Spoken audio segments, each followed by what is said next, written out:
What is good, everyone? How's everyone doing? Was a great day of football, an American pastime, the greatest day in American history, Super Bowl Sunday. But today we have a very special episode for you, breaking it all down. Guys, this is a special night because we are multi-channel streaming. Yes. Some of you are seeing us on Lunch Break Hot Take, hosted by the two men below me. Introduce yourselves. The greatness from Baltimore and from the far as from parts unknown. Yes. From parts unknown as well. yes. It is Lunch Break Hot Take. Jose and Rodney. Jose, how you doing? How you doing? What's going on? What's going on, LBHT crew? Is that you playing your own video? That is you playing your own video, Ferris. Me? No, that was not me. Oh, that was not me. Oh, so unprofessional. So unprofessional. That wasn't me though. But yes, like Ferris said, if you are watching us on Lunch Break Hot Take, you guys are used to our streams. If you're watching on Ravens Online on Gatekeeper, you're used to our streams. If you're watching on the Let's Get Ready Network, Let's Get Ready Sports, right? LGR Sports. Let's get ready network. The highlights are sports. The highlights division. Okay, we are streaming all those places. So do us a favor and make sure you are subscribed to all of these locations. Okay, this is this is a collaboration. You might see more of these in the future. So thanks for coming in. We got 44 people in here already, so make sure you go ahead and smash that like button. I see Dandy in here already. She says, "Oh, now I get it." Yeah, you see the different setup. Yeah. Okay, it's a little different. Yeah. Jeremy Miller's in the house. D Weezy's in the house. Come on in. We talking some Super Bowl. Let's talk some Super Bowl. But guys, all right, let's talk about the most important part of the Super Bowl. The thing that changed the game. Rihanna, guys. Rihanna was amazing. Like Rihanna, guys, come on. She was great. She was phenomenal. I mean, hurt my feelings a little bit when I saw that little belly bump. They call him ASAP for a reason. Hey, I don't blame him. Yeah, I don't blame him either. I wouldn't keep my hands off her. I'm not gonna lie to you. All right, but it is what it is. But by that, let's introduce everyone else on the cast. To my right, it is my right hand man. He is my worst half. The only Cowboy fan I can stomach. Caleb Ochoa. Caleb, how are you, my man? I'm doing better than I was this morning when we had the show earlier because obviously I said I wasn't very excited to watch this game, but got happier with the result. I always love seeing the Eagles lose in spectacular fashion as they did.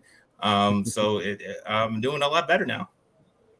Doing a lot better. All right, Hendo, my main man, Ravens Online on Gatekeepers. How's your day? How you feeling? How you living? It's a great day. Listen, we had two black quarterbacks in the Super Bowl, so we were bound to win one way or another. And, it's a great game. It was actually a good game. I thought it was going to be a low-scoring game. But, hey, it is what it is. So I was happy. I'm glad. All right. Let's get breakdown right into it. The key was, at the end, it was the holding penalty on James Bradbury, on Juju Smith-Schuster. Clearly, he held him as he was whipping around. Then he placed his hand on his back. I think the hold happened initially. Not on the back. When he placed his hand on his back, that wasn't a hold. But I think the hold was when he grabbed looked like he grabbed his wrist from the angle I saw. Do y'all think he grabbed the wrist, Jose? I don't think he grabbed the wrist. I mean, look, he did hold it. It looked like he grabbed. We got a subscriber. Shout out to the subscriber. Shout out to salute. Simo. No, it's Simo, not Simo. Simo. Muthana. That's a cool name, dog. Shout out. No, salute. Hey, as you guys are trickling in, make sure you hit that like button. And if you're new, subscribe on the Let's Get Ready, the highlights channel. Mm-hmm. Okay. We got a multitude of the shows. We got our good friends Better Rival show every Monday, 3:00. And then we got our tennis show that happens during major tournaments and Master 1000 tournaments. You feel like tennis, man? Yeah. But no, I don't. A little holder, man. I wouldn't have thrown that flag in that moment. I wouldn't have. It wasn't enough for me to throw the flag. But I mean, I can't argue with it either. You know what I mean? Rodney, you agree with the hold? Agree with the call? Yeah, I mean, he held him. And it's out in the middle of the field, out in the open. It's on the number one wide receiver. The refs are staring at you. You hold him. They're gonna throw the flag. Like the idea that American sports fans have that the rules should not apply to the defense at the end of the game is absolutely ludicrous to me. Because nobody would argue them calling the hold in the first quarter. Right, but then at the end of the game, you want to let the defense maul the offense because that's not fair going the other way, right? You say let them play. It's not fair to let them play because what let them play means is let the defense be more physical than they're allowed to be by the rules of the sport. So yeah, obviously you throw the flag. Nobody wants to see a penalty, give them an automatic first down and essentially kind of end the game there, but don't commit the penalty then. Nobody wanted to see a penalty move the ball forward for the Chiefs to kick that field goal against the Bengals. But you know what? You went out of bounds and you push Pat Mahomes, so they have to throw the flag. I mean, it is what it is. Yeah, man. The chat's popping. They're all saying that James Bradbury actually admitted it after the game. He held him. So I saw a lot of comments like that. So shout out to everybody with that. Hendo, egregious, correct, incorrect. What do you think? It was the correct call. I mean, if you actually look at the play, he held him twice. He held him at the top of the route, and his hand slipped off. Then he grabbed his jersey a second time. So I mean, I don't see what the problem is. Now I know that in all sports they like to say, "Hey, let's not cheapen the game by giving a penalty to the team and awarding them a first down." But by the lay and the rules of the land, it's holding. It doesn't matter when the game, what point of the game at its end, he held him, and it was the correct call. Caleb, your thoughts? Yeah, definitely agreed with the call because I like Hendo said, I thought he held him multiple times. When he was first guy out to his route, I thought he held him. I thought when he went up to the touchdown, he got held again. So I thought I don't know, even if it was uncatchable, it was uncatchable because he was held. If he wasn't held, he would be able to maybe get a little more in reach of the ball, and maybe it wouldn't look so uncatchable. So I definitely think he held, and I definitely think it was a good call to me. But in the chat, they're really talking about the fumble in the second quarter. How big do you think that was overall in this grand scheme of things? Let's go to you, Brodney. When Jalen just dropped the ball and kicked it to Nick Bolton, incredible. I felt bad for Jalen. I haven't been a huge Jalen Hurts fan, but obviously, he was trying to switch hands to keep it away from the defender, and it just slipped out of his grasp and just happened to land right on his foot, and he kicked it right into the path of a Chiefs defender. So I mean, I felt awful for him, but I thought he bounced back from it pretty well. On the next drive, he had a few long runs. They scored the touchdown, but obviously that was a huge moment in the game. And I think probably without that turnover and score, the Chiefs don't win. Hendo, I got a question for you. Do you think he proved people wrong? Because if you think about it, do you think he lost his game at all? Or did the Eagles overall as a team did? I think it was a team loss. Jalen Hurts proved a lot of things to a lot of people. Now, of course, he had a turnover. Everybody has turnovers. Everybody has missed passes. But if you look at a lot of the passes that he made, even the ones that were dropped, people thought that Jalen Hurts couldn't throw. They thought he was just a runner. And I just think that he made up for everything that he did wrong. Now, I think the biggest factor for me in this game was Kansas City's second half adjustments. That's what won them the game because they scored on every possession in the second half. And all season long, we've been talking about how complete a team Philadelphia is, especially on defense with all the additions that they brought in. But when it came down to crunch time, they just couldn't do it. Caleb, do you think it's just with that second half adjustment Tony brought, is it just that Andy Reid has been in the game long, 31 years, compared to Nick Sirianni's 2 years in Philly? Do you think that's a key, Caleb?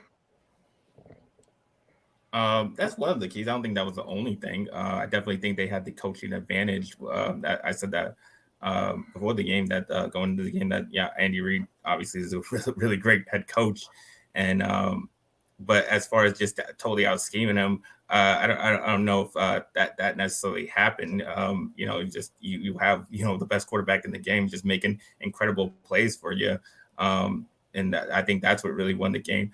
And as far as the fumble with Jalen Hurts, I thought that if the Chiefs could force them into a mistake or two, that they could capitalize them because they have been capitalizing on those mistakes that the other quarterbacks have made in the last two games, such as Trevor Lawrence and Joe Burrow throwing those interceptions, and they were able to turn the game in their favor. And I think that's what turned the game in their favor in this game, and that's what got them the win.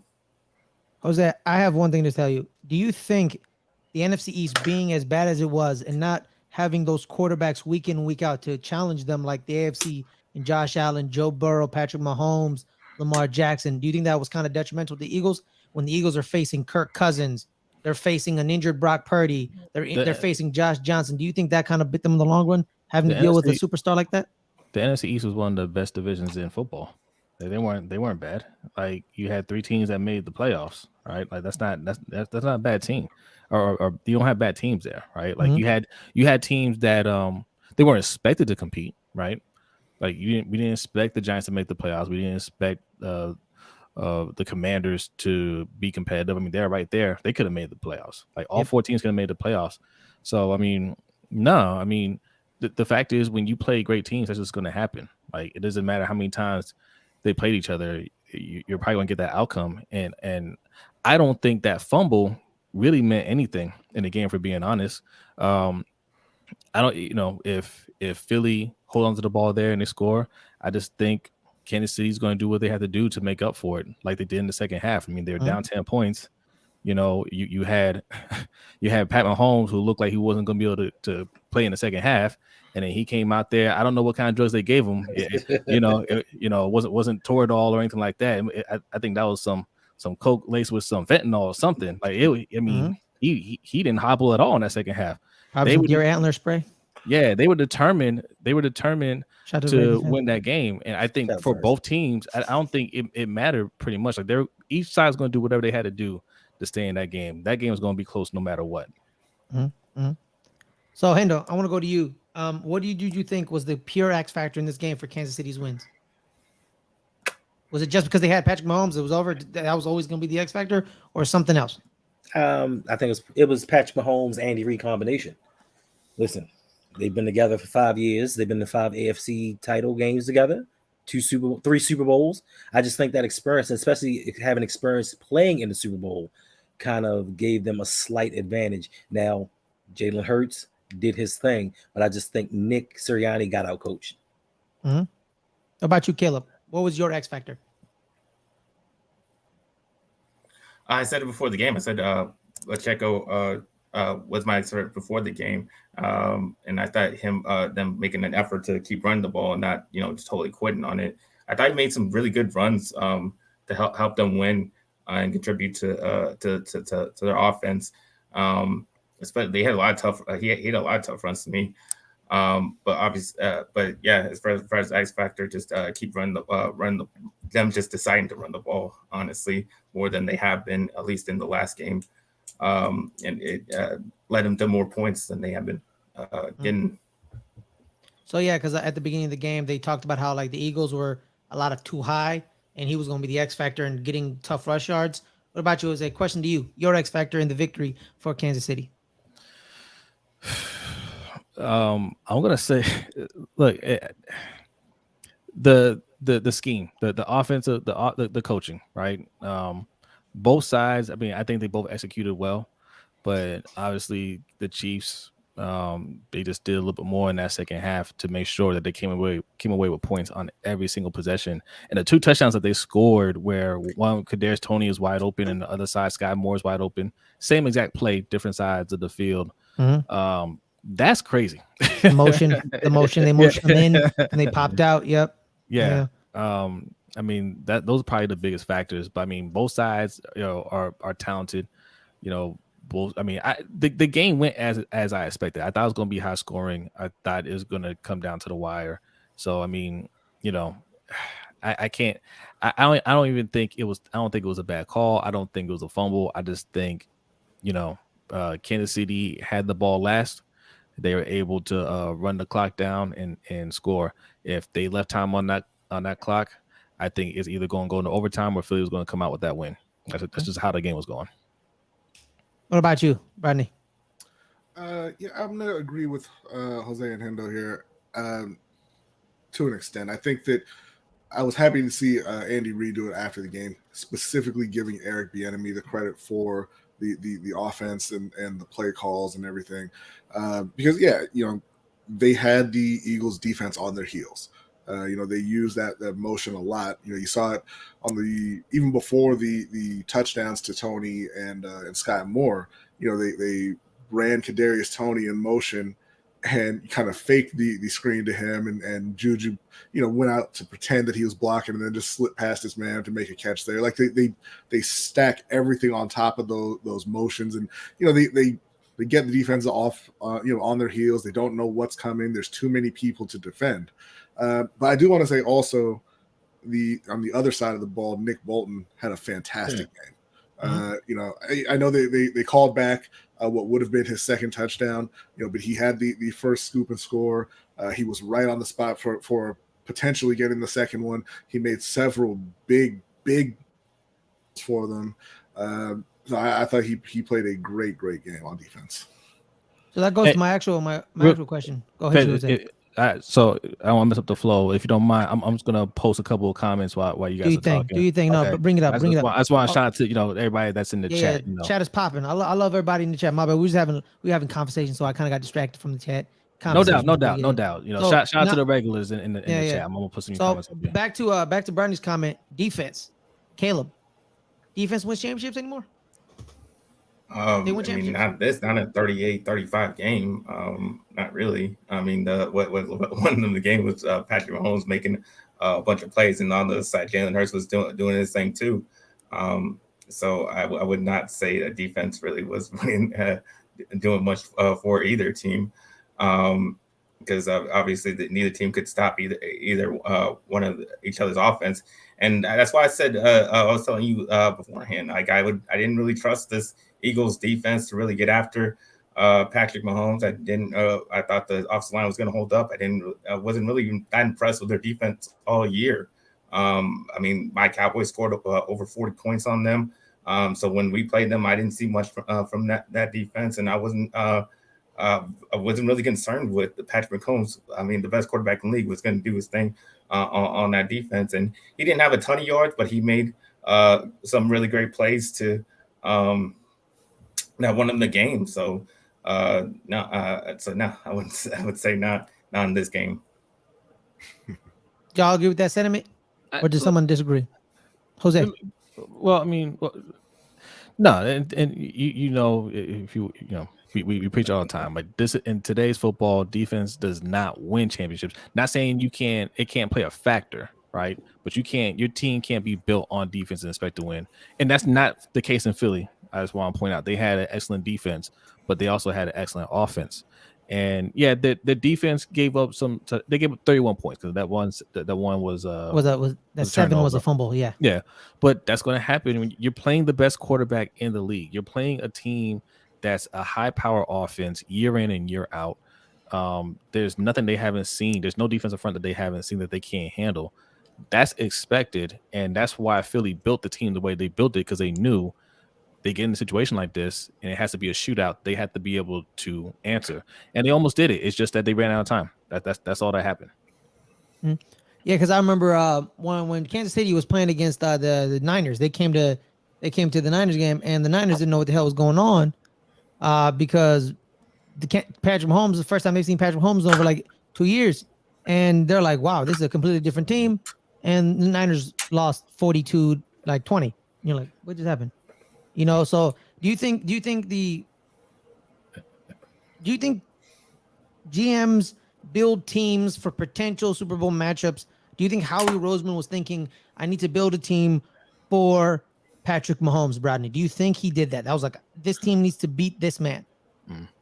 I think first and foremost, GMs, front offices build teams to win their division. I think they build teams to get out of that division race and get themselves into the playoffs. But I mean, listen, if you're in the NFL right now, if you're a GM in the NFL, you have to be looking at the Chiefs, right? They're there every single year. Talk about bets a little bit later.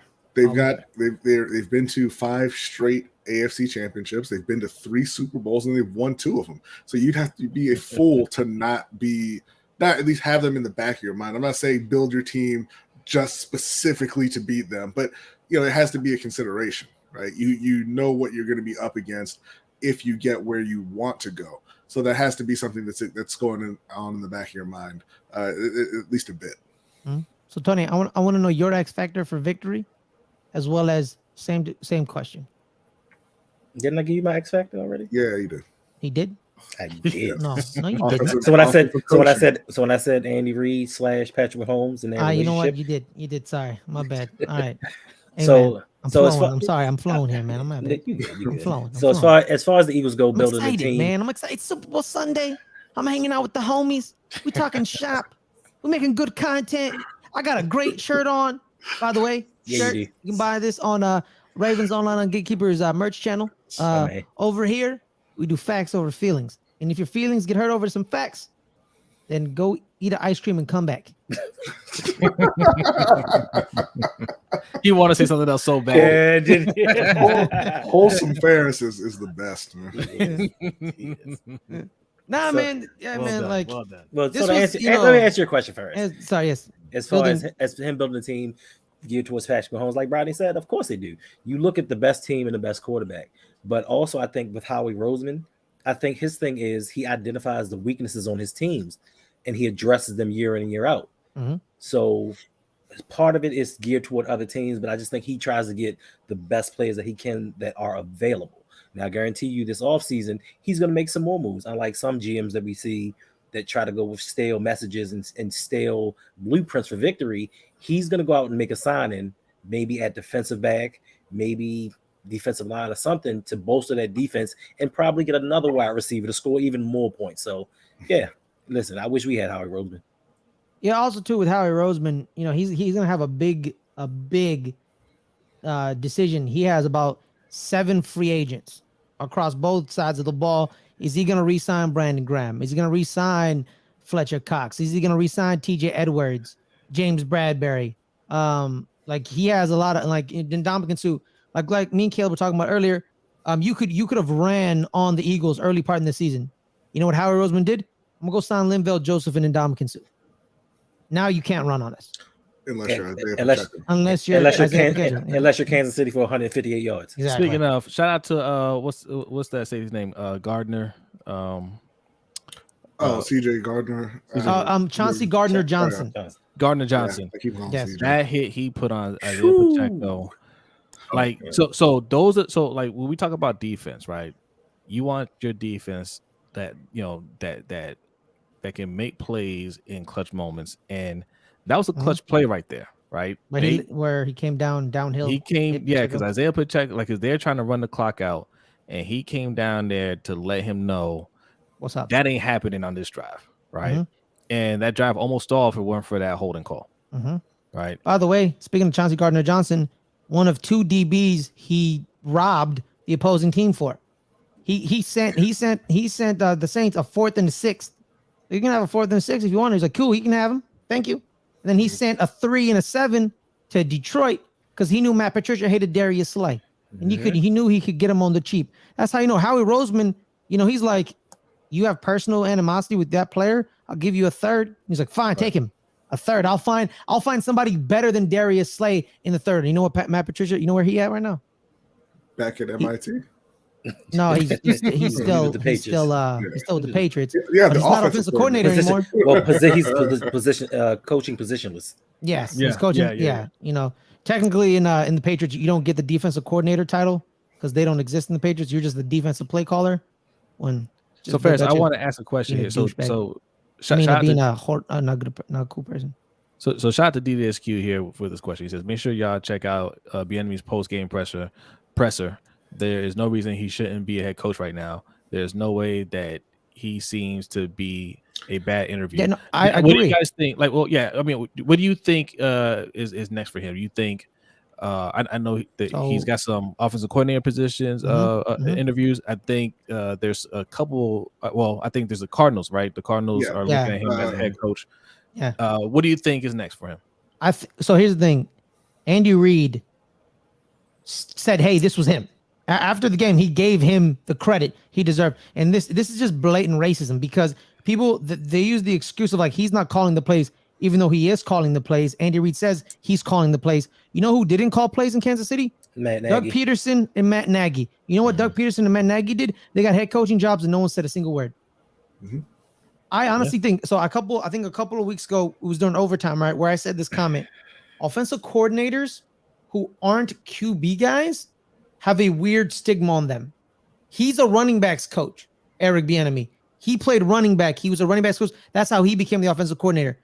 They just don't seem to like those type of offensive coordinators. Oh, you're a running backs coach? Oh, That's because most of the running backs coaches, that's where they funnel black offensive coaches. Right. Exactly. To running back, not to quarterback. Exactly. And for the specific reason that you're saying, the teams want the quarterback coaches to be the offensive coordinators, to be the head passing coaches. game coordinator. And so they funnel the black coaches to those less desirable positions. And like I said, I like that Andy Reid did that, but I don't know that it will matter because I don't. What Danny I said mean, right it's here. just they've been saying it over and over and over publicly that he is the play caller, he's running the offense, this is him, blah blah blah, and people just don't want to believe it. Right. They refuse to believe it. As far as what's next for him, I know that Washington wants him as OC, Baltimore supposedly wants him as OC, and I think they said he's interested in the Arizona job. I don't know if they are interested in hiring him, but they would be lucky to get Eric Bieniemy as the coach of that dumpster fire. So if they have any idea of what's good for them, they should be calling Eric and making that hire immediately. Otherwise, if I'm Bieniemy, I'm probably going to Washington because that you can't get any assurance from that that Lamar Jackson is going to be your quarterback. And if you don't have Lamar Jackson as your quarterback, I'll go to the team that already has Terry McLaurin, Jahan Dotson, Curtis Samuel, Brian Robinson, and Antonio Gibson, and see if we can draft a quarterback, see if we can make it work with Sam Howell or whatever it is. When you look at Baltimore, if you don't have Lamar Jackson, you're missing the most important piece, but you're also missing all of the pieces around him. So I don't know how you make that work, without looking bad. Also, too, what do I say? Snap. The Eagles coordinators, I don't know if they're still in the running for those jobs because apparently Jonathan Gannon, their DC, was in the running for Arizona, and their offensive coordinator Shane Steichen was looking to become the head coach in Indianapolis. So. I don't know. I think Steichen is still is the favorite for Indianapolis. Yes, I think they singled him out to actually because he had a good the offense showed up against Philly. Philly's offense showed up. The defense didn't. But nowadays, you don't win by defense. I think the defense did. I mean, they didn't have a great game, obviously, but what are your expectations for playing Pat Mahomes and that offense? You gave up the 31 points. Yeah, you'd like to do less than that, but you got into the flow of the game. Obviously, there were some ugly plays in that second half. Danity speaking facts up in here. Because how can a black man be good at calling offense? It can't be him. It has to be the coach. Shake my head makes me sick. What are you talking about, Coach? In the comments there. I think he's about the Airbnb situation. Oh yeah, the Airbnb. Okay. Yeah. But yeah, no. I completely lost my train of thought there. All right. My bad. Well, no, I mean, look, like B said, the Cardinals. I mean, you talk about fumble the bag, man. Like they still have a chance to make things right. They should have signed Brian Flores. They didn't make that happen. But Airbnb is right there, and the toss is they are interested. That just needs to happen, right? That's not one of those things. Oh, we're going to interview him to kick the tires. No, you bring him in and you get that deal done. Same thing we're saying about the Ravens. They're at the point now it needs to happen. It can't be, oh, we were interested and we missed out. You need to make that happen. But he should be the guy. He should be getting all the phone calls like right now. As they're celebrating, they should be leaving him text messages. They should be blowing up his DMs like, "Hey, tomorrow or Tuesday or whenever you're free, we can, I'll be up all night. Just hit me up. Let me know." That's what they need to be on right now with this guy. His agent should be earning his money. I want the Ravens. Like, did you see every time a receiver or Kelsey, I was gonna say, or tight ends, but it's just Kelsey. He's always open. I was like, every time somebody caught the ball, there was nobody around these guys. I want that offense where our guys can get that wide open. I don't understand how you sit there and be like, you know what, we're not gonna bracket Travis Kelsey. Like, I What wouldn't are care we at that doing point. here? I Like, just what don't are want we- him. what are we I don't doing? want him touching the ball. So What like so what? Like, they assault can't him. you Assault him. you can't bracket him first. You They can't, tried that. They tried that, and the way that they schemed his route up, he just dusted both of them. Like they listen. They tried different coverages on him. He Hey, man, is you the know- best tight end in the game, and then you have Patrick Mahomes back there, so you have to be cognizant of the other guys. Now they may not be Tyreek Hill out there, but Andy They're Reid finds a good way to get them receivers. open. But they're still good receivers. They are. Listen, we got 94 people here in the chat. Make sure y'all hit that like button. Yeah, Make I was sure you about to say this. subscribe. Yeah. Let's get this. Let's get ready. Network. The highlights. To 1,000 Let's get ready the now. highlights. Let's get them to 1,000 subscribers. Listen. We're 19 away from 100. By the way, baby steps. We gotta make 100. We gotta make 100 happen right now. We're So trying to get 100. listen. If you're watching in our channel, Lunch Break Hot Take, I posted a link. Okay, for the highlights channel. Go over there real quick. Takes 2 seconds. Hit the subscribe button. Okay. If you're looking at this background, you like to set up. This is their channel. This is how their setup is. Okay, you can find Ferris here. You can find Caleb. You can find D Weezy, who we're gonna bring up here in a second. Right, they're all on this channel. You guys know them. Turn that notification bell as well, guys. Turn on that notification bell. You guys know Hendo, Ravens Online on Gatekeeper. Subscribe If to his you're on too. that, yep, yeah. If you're watching from there, go over there, hit the subscribe button real quick. We are all one big team over here. Okay, we support each other. So appreciate everybody that's coming through. But definitely hit that like and subscribe. Y'all know what time it is. And all the links are in my description. So if you can't find it anywhere else, just go down in the description. You will find everybody there. All right, guys, but y'all want to know something I love more than football? Talking. That. The second thing I love the most, getting money. Okay. Getting lots of money. You know how people got a lot of money? Now people get a lot of money on the Super Bowl. They place bets. You want to know someone who's going to take us through making money off of bets? It is one half of betting of the NFL's own. And wait, is he still got a spot on your show? Yeah. Yeah. No, not you, fool. I'm talking about Jose. Oh, he took a little break, but look, he's always he's part of the LBHT crew. And you know what? Let's give him a name. Derek's Betting Corner. One half of betting the NFL. Let's make this money. It is the one, the only. It is North Carolina's favorite son. Derek, D Weezy. D Weezy, how are you, my man? Well, but listen, Lunch Money Bets lives on in the Discord, by the way. Yes. Hey, you want some good? Him and Raven Ron. You want some parlays? You want some over unders? You want some money lines? You want some basketball talk to get you on? Hey, man, subscribe and get on that Patreon, the Lunch Break Hot Take, as well as get on patreon.com/LGR_network. Join both Patreons. Patreons. And Tony's Patreon at patreon.com/Ravens Online on Gatekeepers. ROUG, as well as Derek, patreon.com/BAM Network. BAM News, right? BAM News? Yes. BAM News. Yes. BAM News. Derek, take us through. What bets hit, what bets didn't, and what crazy props did you come up with? Well, unfortunately for me coming into this game, I was eating a lot of ice cream. Let's put it that way. Oh. I hit the coin toss and it was downhill from there. But this was the type of game where if you were able to attack it live, or if you were playing a lot of the props and you were taking overs, the way this game played out, high score, high total, this game flirted with being the highest game total in Super Bowl history. I believe the record is 75 or 76, and we finished just shy of that. So that just goes to show you how much scoring in this game was unusual in comparison to past seasons and what possible trends may exist when it comes to the score and things of that nature.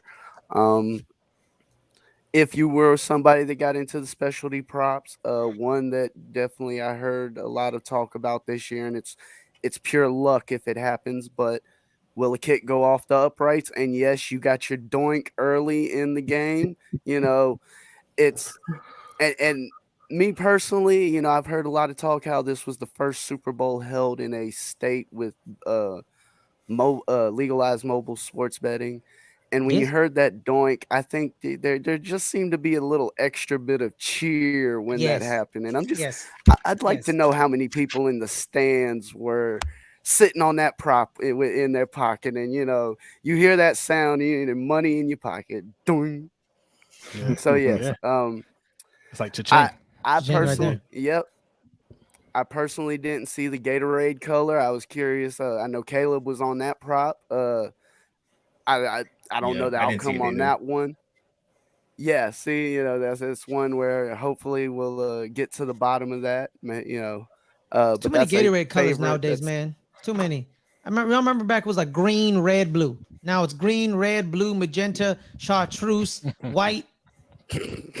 Like Doused in purple Gatorade. purple. Caleb, did you hit the purple? Did you hit the purple, Caleb? Did you hit the I did purple? not. I thought it was gonna What be you red. get? What you get? I thought it was gonna be red. Yeah, there was was a a lot sound of bit, talk that that would be the favorite. I know going early before the game, orange was the Orange was his favorite. Orange was the favorite. and lemon lime. They kind of had that split up like yellow, lemon lime, green as one option. So those are the two favorites. So yeah, if you was holding a ticket on purple, you might that's one of those ones that had definitely been a good bet for you. So yeah, I think a lot of people, if they were able to get in early on Travis Kelce and his reception yardage prop, that just barely cleared. I think that opened somewhere around 77 yards, and for the game, he finished right at 81, which is a number that he's been. It's almost scary how consistently he's been around that number or higher, and throughout the playoffs. And it's a time where you don't expect consistency of that nature because you're expecting teams to take on better opponents, better defenses, and so on. And the Chiefs just seem to power through it no matter who it is. And I think that's what we saw tonight. They knew they had to step up. You saw it out of Mahomes. There was a couple moments in that first half where things definitely looked iffy on the potential of him continuing the game. And in that second half, you had little doubt that Mahomes was going to finish that game. Derek, did the over or the under hit? Which one hit? The over. Oh, the over came in The over hit. massively on the total. Yeah. For the most part, we saw this game total hover around 51. I think we had a little in most places it may have gone up a half a point or so right before the game. But we were clearing that number by somewhere in the third quarter. There was definitely more first quarter points scored than I think people expected. Obviously with the game, but on both sides, Yeah, it was 7-7. like It was 14, right? no, I mean not the first. I mean the first half. Excuse me. Oh, the first half. My bad. Sorry. Yes. So yeah, people that were riding the overs in this game, that was something that definitely came in well for you. Well, what was the line? Was it Eagles +3 or -3? It was Chiefs. Eagles -1.5. Eagles -1.5. Okay, damn. Shit. That stinks for that. Anybody else? Anyone else place any bets? Jose, you place any bets? Yeah. I just want to go over my bets real You're quick muted. that I made on You're betting muted, Jose. NFL. But I'm not. I said no. I said no. Okay, all right, gotcha. Caleb, your bets. What did you hit? What did you Yeah, want to hit and cry to, and you missed it? I hit three of four of my bets. I took Nice.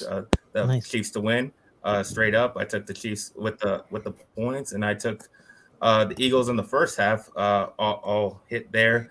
I did take the under and massively lost on that one. That ruins the parlay. But I did take the MVP. I thought since the Chiefs, I thought the Chiefs were going to win, and Patrick Mahomes was the clear favorite to win it. If the Chiefs were going to win, so hit that one, and then Mahomes passing over 1.5. I thought that was pretty easy, and then I hit the Hurts under on the passing touchdowns. He had just one, and that was another good pick for me. What do you mean? Good job. Passing 1.5, like passing 1.5 Touchdowns. Yeah, I think it One cut and a half out a little touchdowns, bit. yes. Oh, okay, got you. All right, okay. Yeah. Over. Now I will like to say I feel sorry for anybody out there that was holding an anytime TD for a running back for the Eagles because Hurts just crushed Sniped you everything. throughout this entire Sniped game. everything. I mean, you want to talk about a vulture? Their running back got 3, right? Yeah. If this was Baltimore, yes, the running back would have gotten 3. Well, according to Robbie Gold, that's Philly too. He Yeah. said you make him play quarterback and you're going to beat him. Exactly. You know what? Back famously Peyton Manning once said, "My idiot kicker can't stop talking." Robbie Gold, Look it up. look it up. Liquored up. Liquor it up. Liquored up, and my idiot kicker couldn't stop talking. No offense to you, Robbie. I like you. You All seem like a offense to cool Robbie. guy. Yes, all of the offense. All the offense. Okay, you know what? All the offense. You're a kicker. Shut up. All right. You do one thing a game. You go in there and you kick a football through an upright. That's your job. All right. I have no remorse for people who don't know how to do their jobs right. You do one job, you do it kind of well, and you're fine. So, but please. You know, shut those your mouth. kickers don't ever critique other kickers. They don't. They never 'Cause say, they probably hey- cry in each other's arms. "Hey, you get Harrison Butker, lined up to the right a little bit. He's gonna hit that wide left every time." Exactly. Like, That's because that is straight up false. A former Panther and now 2-time Super Bowl champion will not be disrespected on our channel or anyone else's. All right. Yes, because just know if you leave the Panthers, You're you're gonna going win a to be Super Bowl? playing for a team that's going to be in the Super Bowl and likely winning the Super Bowl. All right. Well, Derek, appreciate right, you, Derek. man. We really love it. I want you to stay real quick because I want to ask you, man, how'd you enjoy the game? What was your X factor in victory for the Chiefs? I mean, honestly, I think that fumble is really what changed the game. Just the simple fact that it went for 7.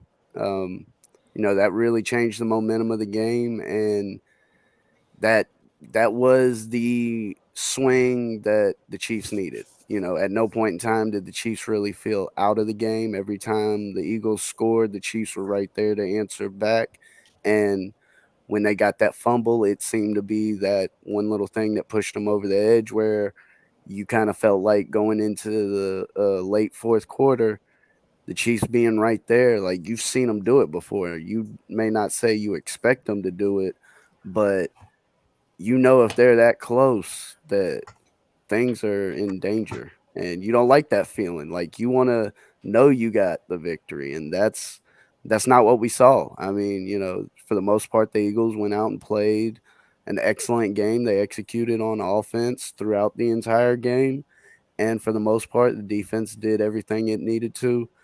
I just think that one fumble was very key.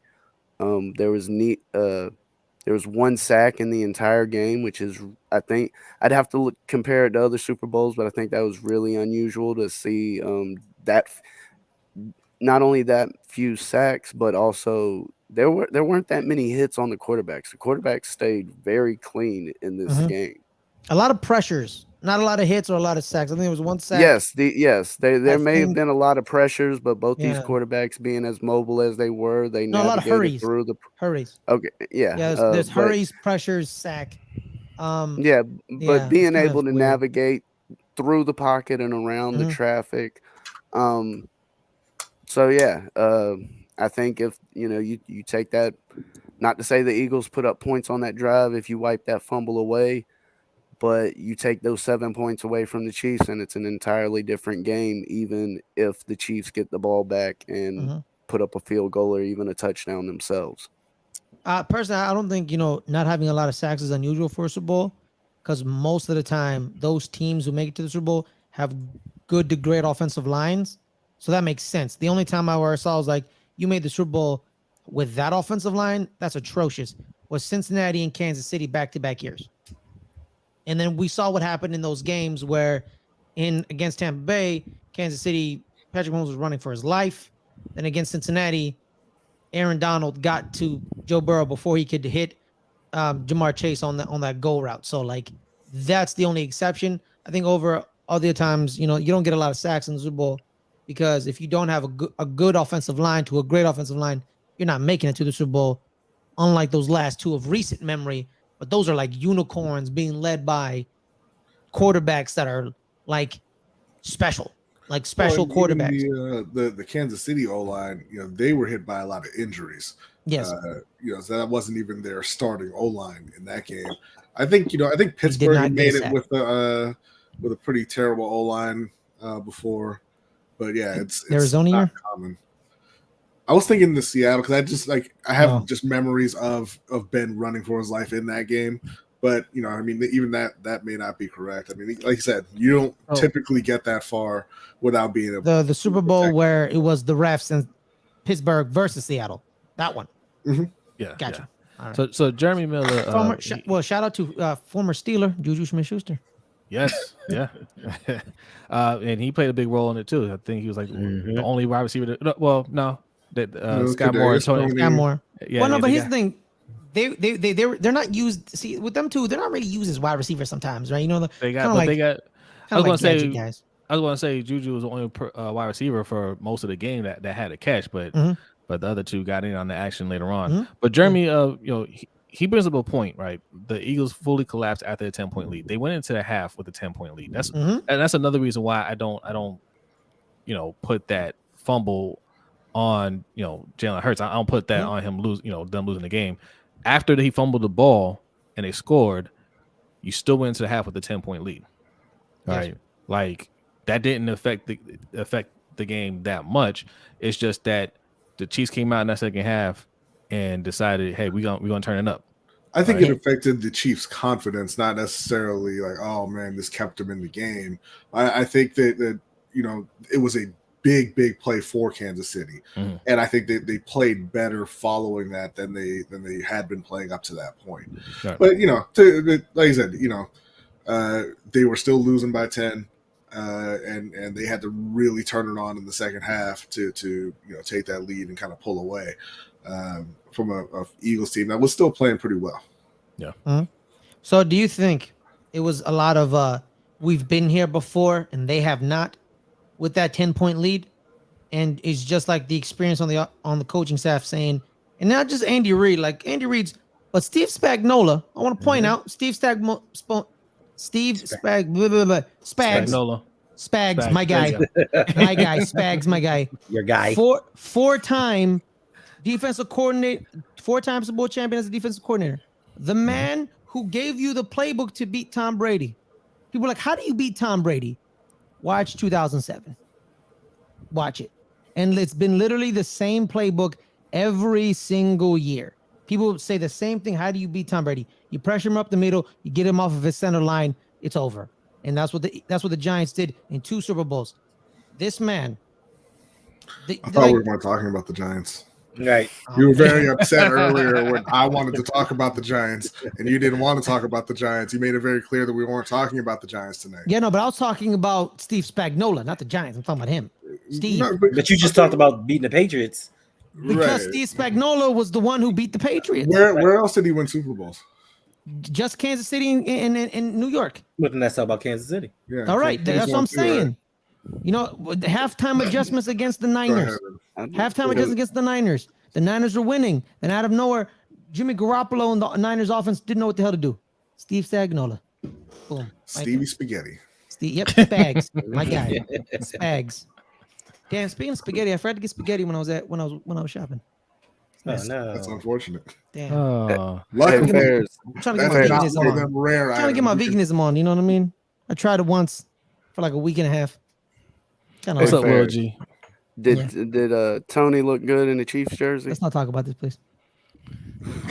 I'll talk about it. I'll talk to you, Derek. He did. He looked very good. Yeah, he did. That's what I thought. He looked like a guy who probably should not have been given up on in his second year after having been drafted in the first round. But I mean, it's whatever, I guess.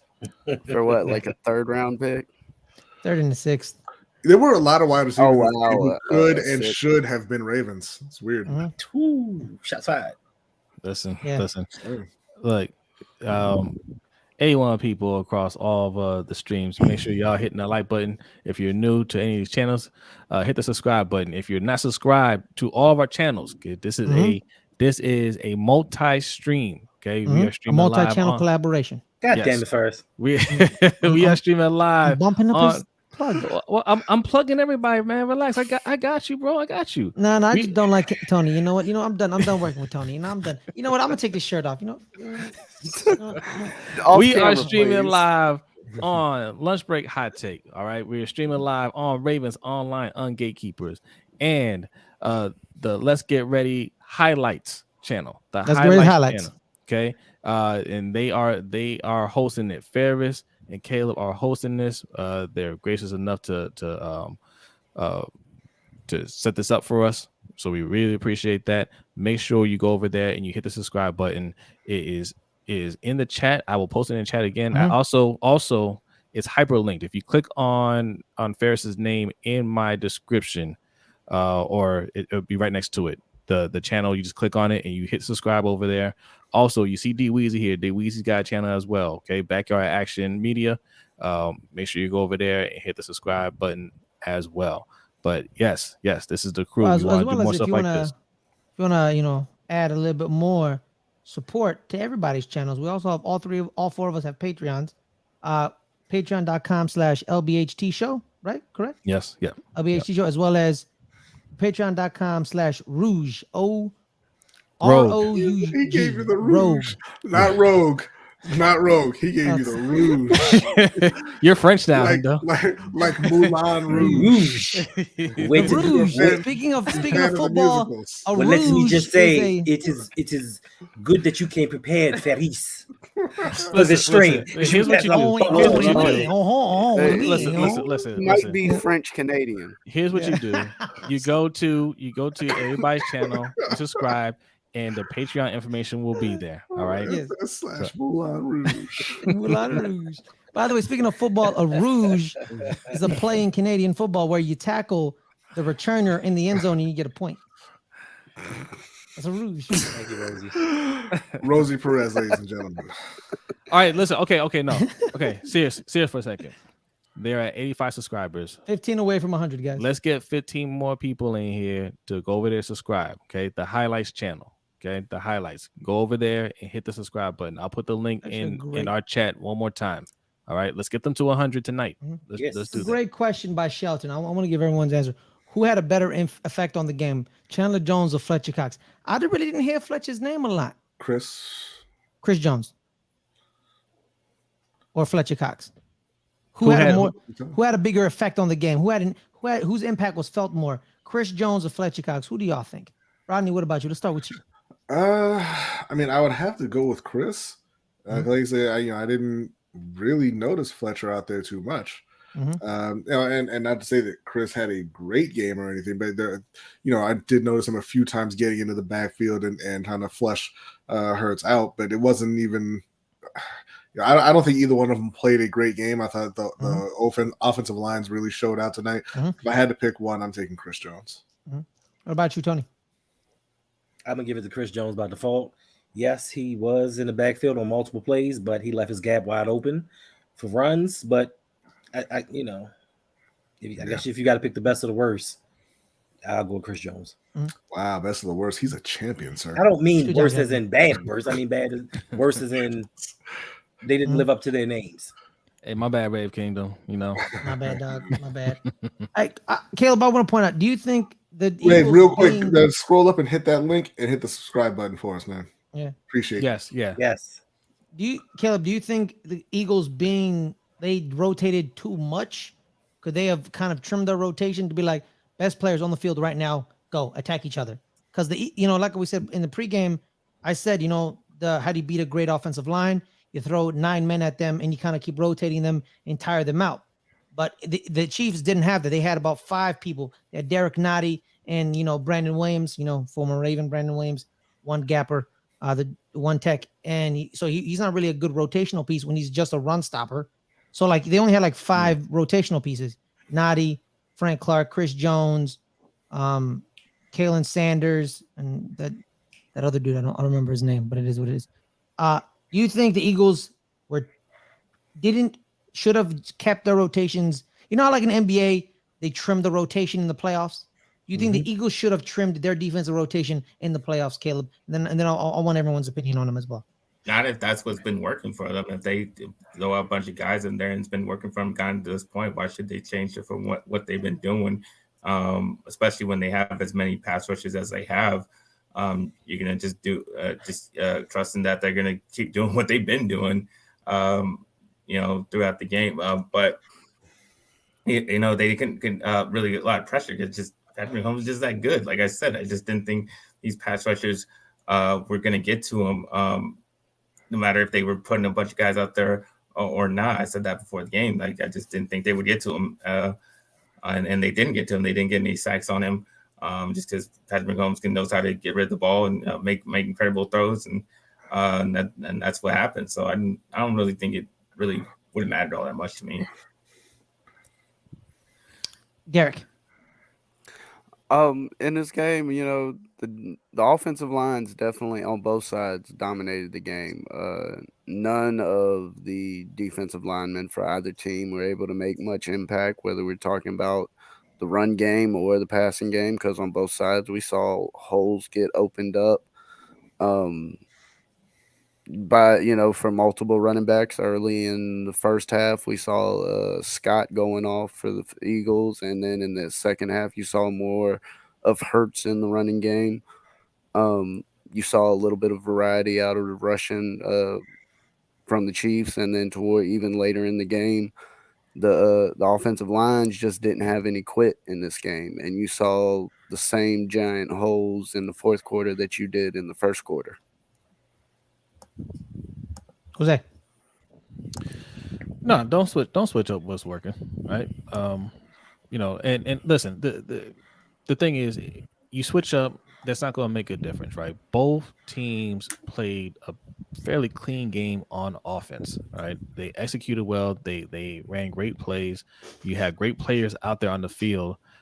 It's just not going to matter much what you do on the defense. What you're just hoping for is a key play like the Chiefs made, like one, capitalize on one little mistake and getting points out of it. That's the best you can ask for from your defense in that situation.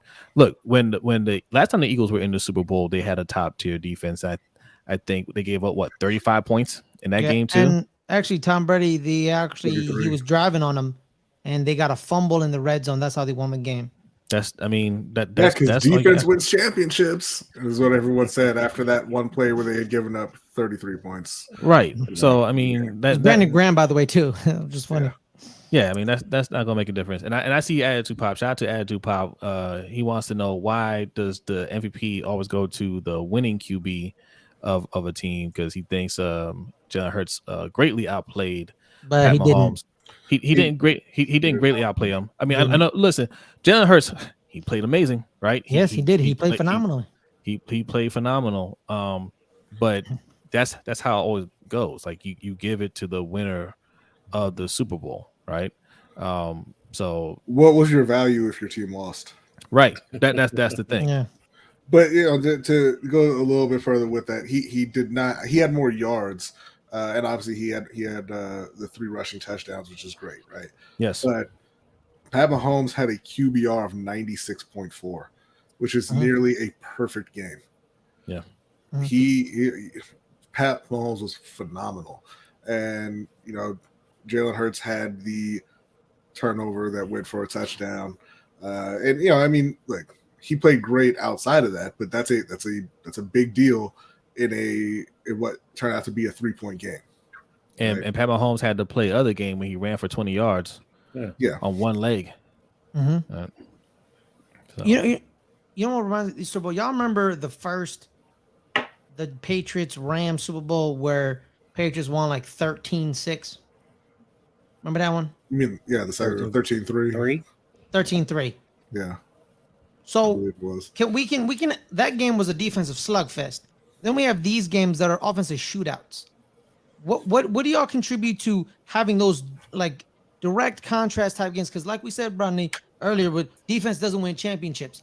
But in that game with the Patriots and the Rams, that's what defense was all. It was all defense. Both teams couldn't score on those two defenses. But in this game, this good defense, giving up 38 and 35 points. What I would attribute that to is having Jared Goff be your starting quarterback, and him just not being able to execute the offense to the level for you to be able to score enough points, which is. But Tom Brady only scored 13 though. Yeah, but my opinion on Tom Brady as well. Okay.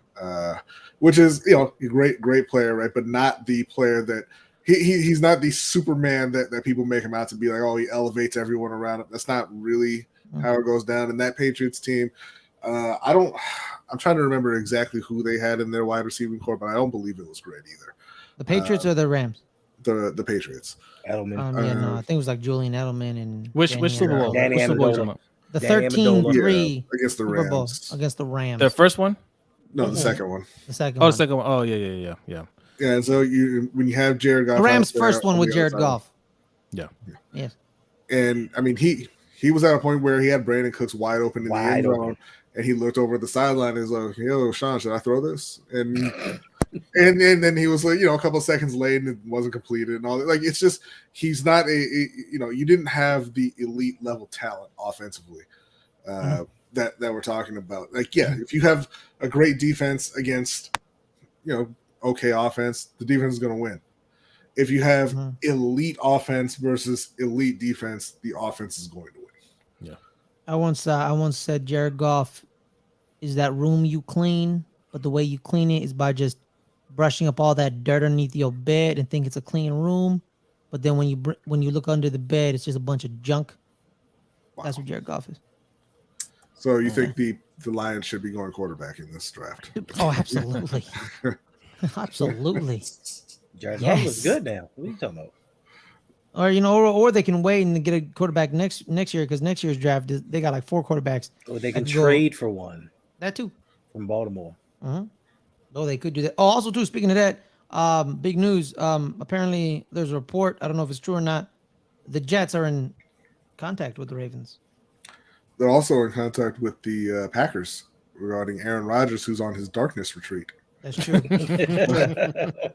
Like Bane. He's like Bane. He's hey man, like on the sports show. Why do they think we care?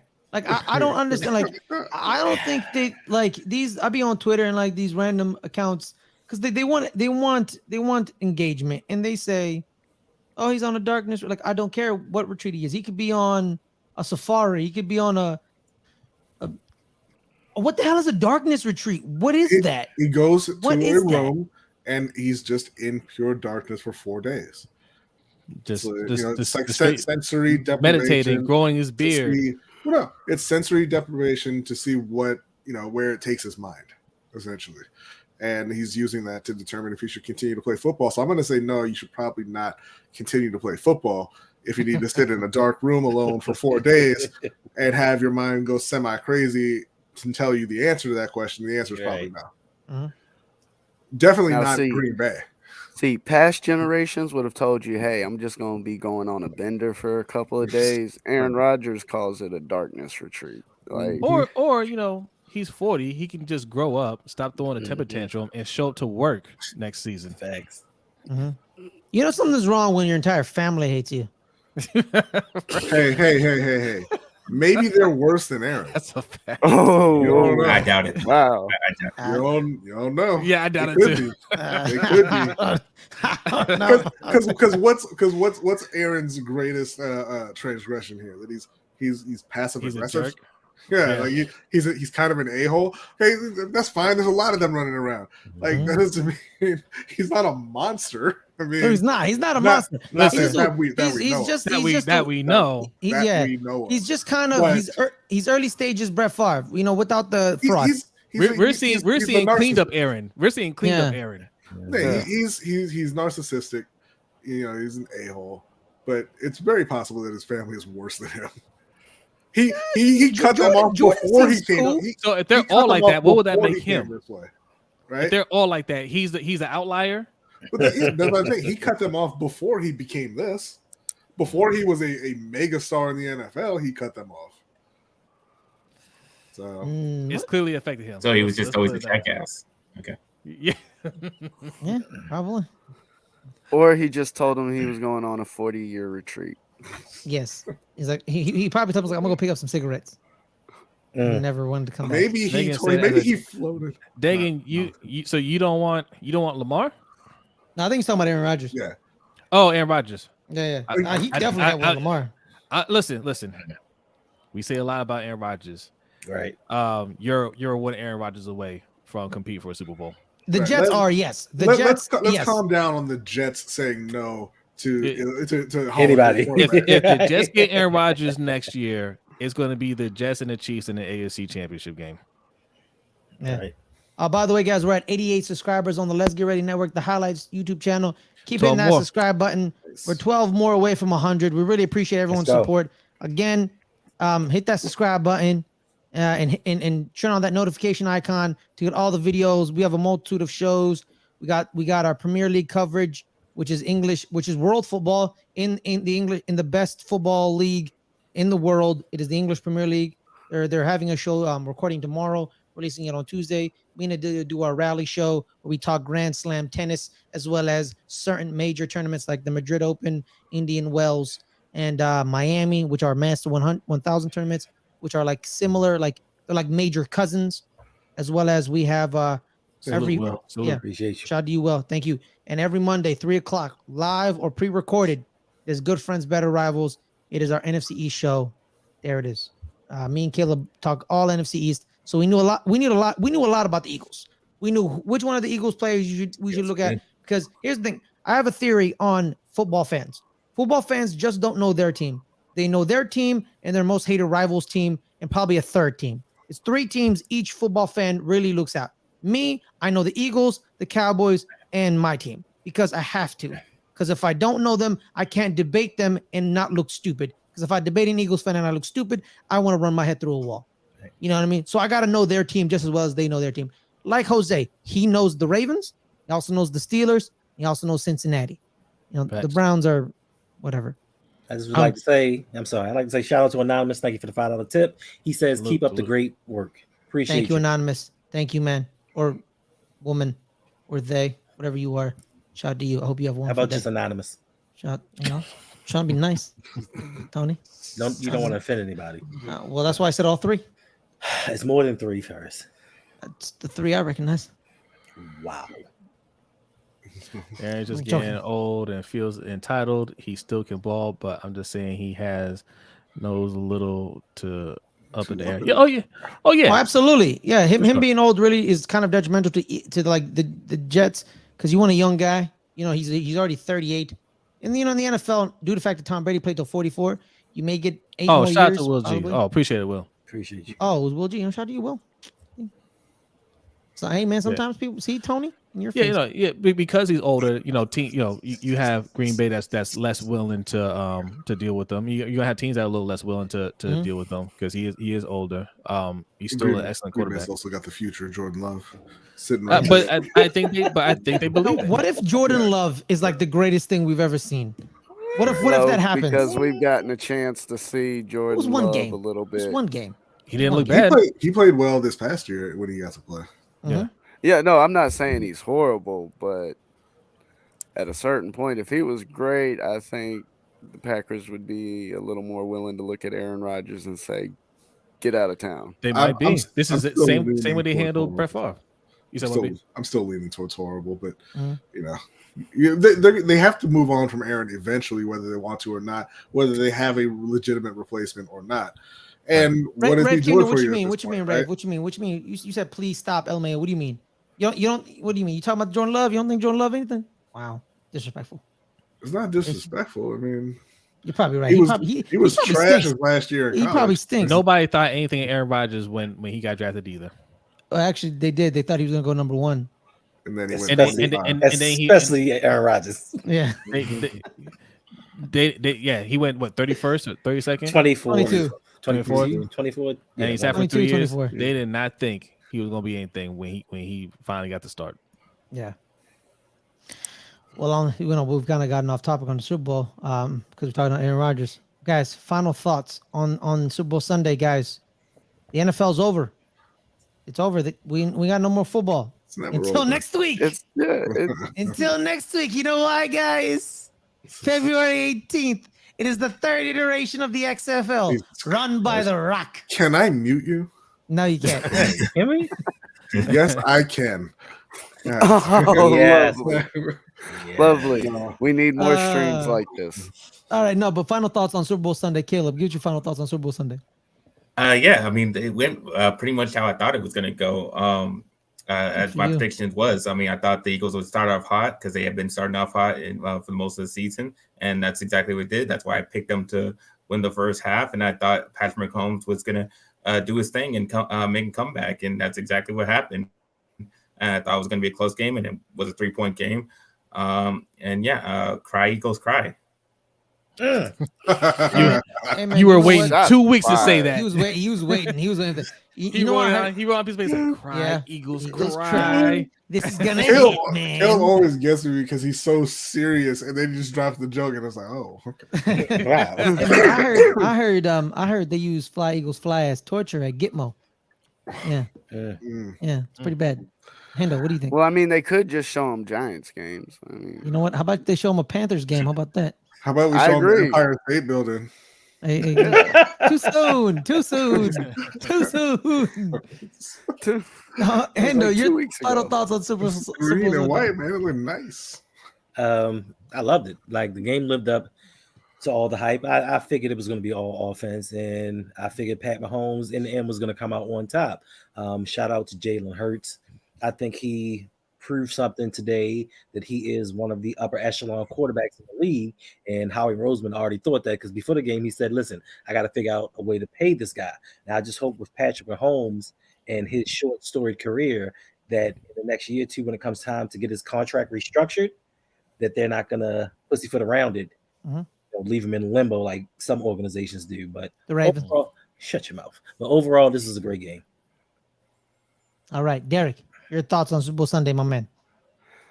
Oh, it definitely highlighted the direction the NFL is headed as far as play style, because you not only saw two teams that had adequate players and schemes on both sides of the ball, but you saw teams with a highly skilled quarterback and above average, if not better, slash great offensive lines and wide receivers that, range from anywhere from above average to great. There was a number of wide receivers on the field today that were highly talented that you wouldn't necessarily call the top wide receivers in the game. You have a couple that might fight for that honor, but for the most part, the wide receivers that we saw today were, you wouldn't mention them in the top 10. And, these were guys that came through. These were guys that performed. And some of that has to do with the offensive abilities of the coaches and schematics. And, some of it has to do with when you have a talented quarterback and a solid offensive line that allows your offense to operate more efficiently and effectively. And we saw that on both sides of the ball today. By the way, I recognize all pronouns. Whatever you want to identify yourself, I respect it. Jose, your thoughts on Super Bowl Sunday?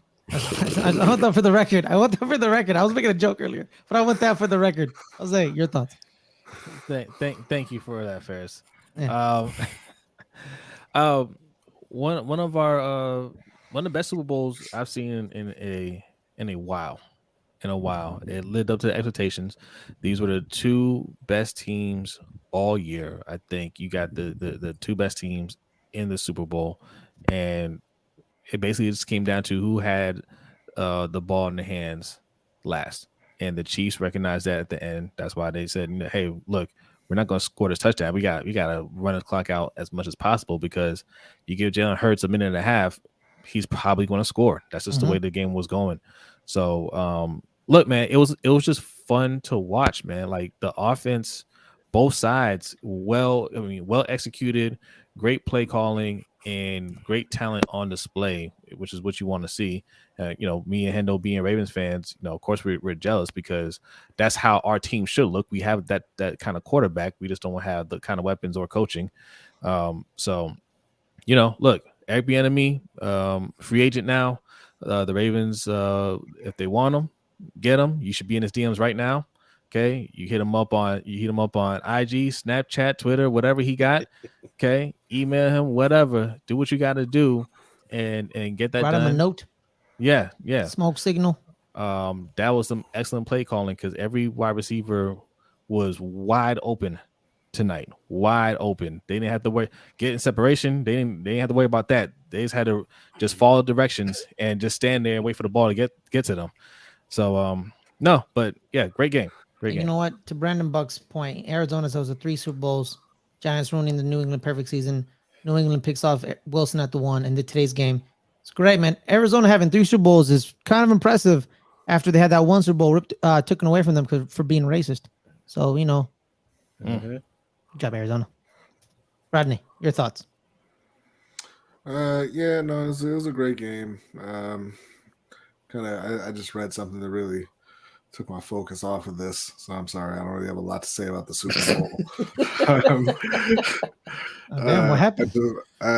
On Twitter, I just read on ESPN, Chris Mortensen says, with Frank Reich and Josh McCown in Carolina, QB Derek Carr could emerge with the Panthers. There'd be some synergy. I mean, that's cool. Yeah.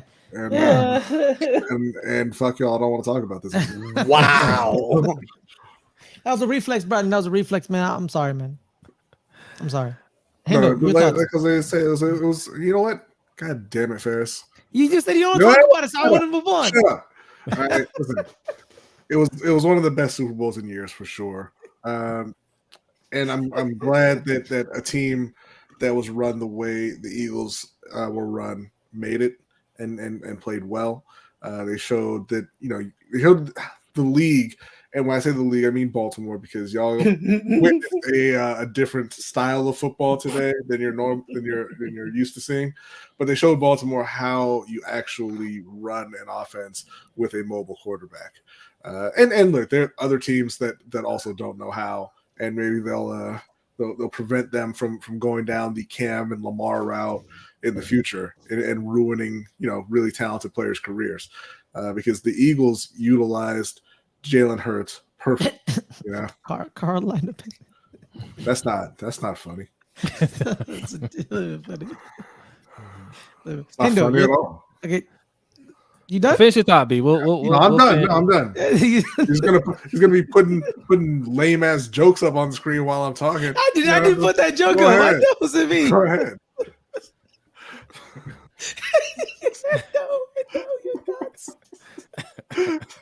I will say I got Eric Bieniemy's whole pitch if the Ravens do look at him, because John Harbaugh will probably lose his mind over the fact that he was out there using McKinnon as a up-back / fullback in plays, and that's what they like to do in Baltimore. A fullback, you say? Ooh, I have one. We can use him. So speaking of fullbacks, Hendo, your thoughts on Super Bowl Sunday?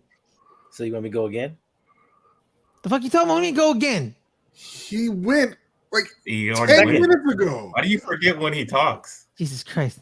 You don't like me. Going in order. Like, why do you keep track? It was Caleb and me and Derek and Jose and Brody. I went last. Okay. Well, on that note, everyone, Hendo, where can people find you? On the channel they're watching right now.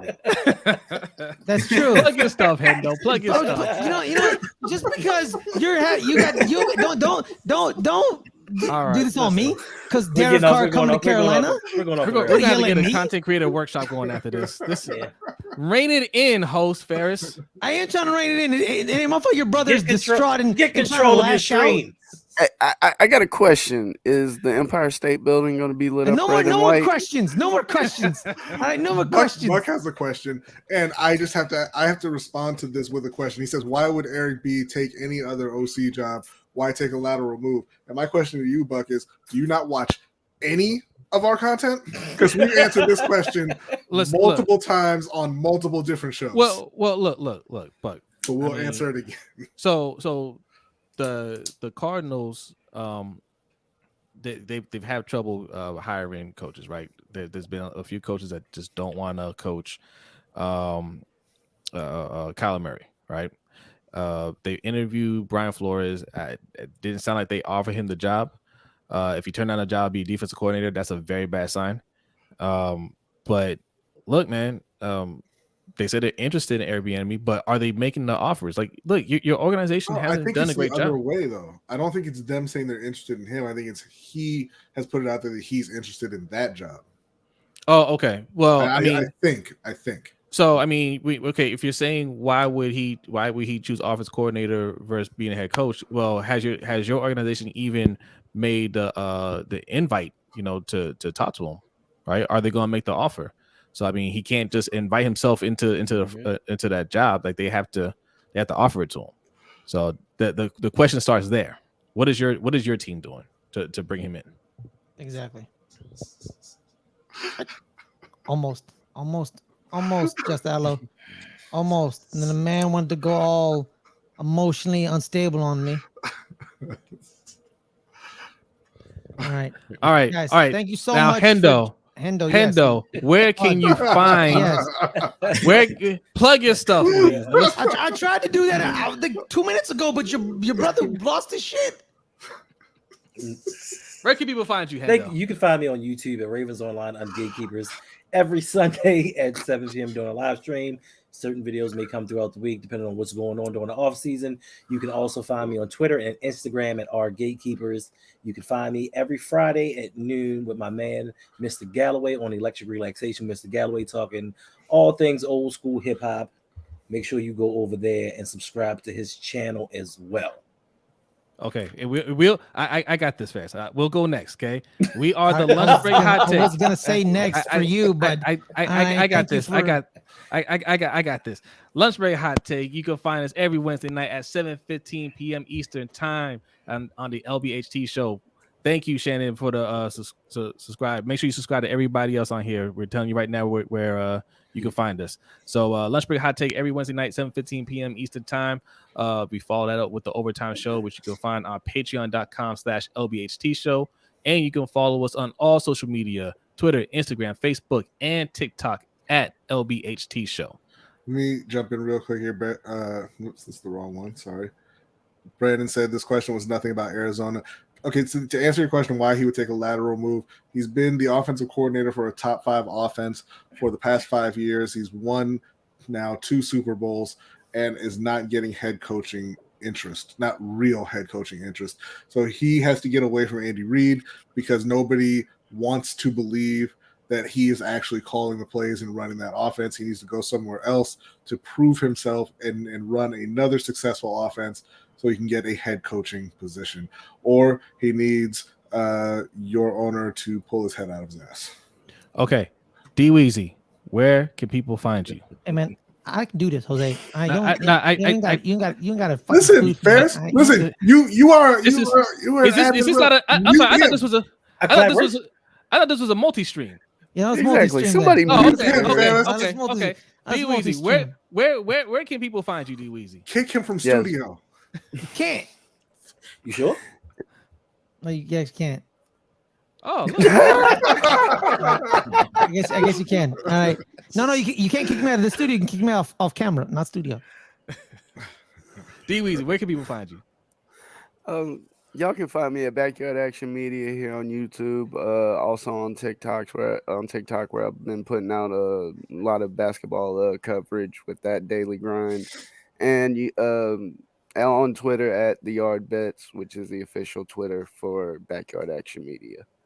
All right, Ferris, Caleb, Fair. Does Caleb over your words, Jose? You stumbling over your words, Jose? I stumble over my words. Ferris, the short version. All right, guys. Every Monday, 3:00. Good Friends, Better Rivals. Me and Caleb talk NFC East, Giants, Cowboys on the Let's Get Ready Network, the Highlights YouTube channel. The channel we're live streaming right now. That's where you can find us. Salute. Caleb, you want to add anything to that? Yeah, you can follow me at NFL Caleb 22 at Twitter and Instagram. Wednesday. You can follow my articles on our website, letsgetreadynetwork.com. That is betting the NFL. And we're going to get back on that back in June. So we can do our futures pick like I've done the past 2 years. So if you want to make money, just go read those articles because I can make you that money. All right. Ferris. Talking to a man who hit 3 of his 4 bets. So you want money? Listen to Caleb. He doesn't talk a lot, but when he talks, you should listen. Facts. Well, Facts. All right. Yep. But on that note, everyone, thank you so much for joining us. It's a great collaboration stream. We'd like to thank you guys so much for gracing us with you guys' presence. I really appreciate it. Great friends, better humans, and amazing content creators. Appreciate it. All right, guys. On that note, everyone, have a wonderful night. Stay safe. And see y'all Monday, Wednesday, and Thursday. Because Tony does it on Thursdays. Or every day, really. Whenever he wants to stream, he's there. There it is.